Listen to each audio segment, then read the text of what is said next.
Salut à tous et bienvenue dans l'ABC. Dans chaque épisode, je prends une lettre de l'alphabet, je prends un concept de cinéma qui commence par cette lettre et je vous l'explique en moins de 2 minutes.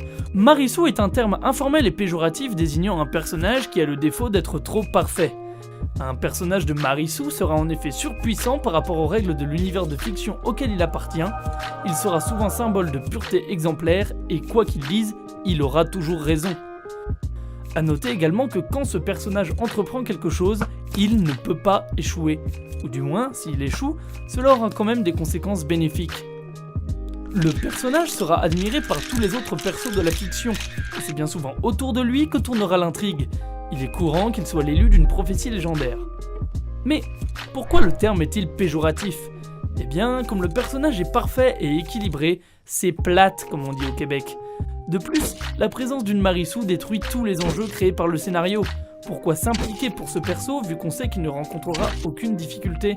Le terme vient d'une fanfiction sur l'univers de Star Trek sorti en 1974 et mettant en scène un personnage parodique trop parfait du nom de Marissou.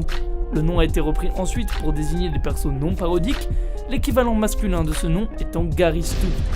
Pour citer quelques exemples de personnages célèbres qui sont selon moi des Marissou, nous avons la Blanche-Neige de Disney, Ray, Wesley Crusher, Will Turner, Harry Potter, Amélie Poulain, Charlie de la chocolaterie ou encore Lucy. Mais il y a un personnage qui correspond à la définition et dont je n'ai pourtant pas parlé. Que faire de Superman ? C'est vrai, c'est une figure messianique surpuissante et tout le monde l'admire.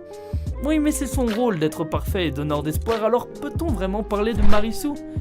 Idem pour des personnages comme Neo ou le Docteur. Comme vous avez pu le constater, beaucoup de personnages extrêmement bankables peuvent être considérés comme des Marissou. On peut donc se demander pourquoi le public n'aime pas identifier les Marissou, mais en redemande encore et encore en salle. Une question passionnante pour une autre vidéo. C'est la fin de cette petite vidéo explicative, j'espère qu'elle vous aura plu. Une chose très importante, n'hésitez pas à mettre un pouce bleu, mais surtout à vous abonner et à partager la vidéo.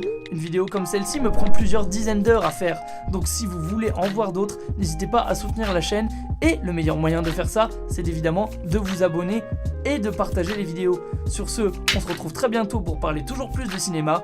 Salut!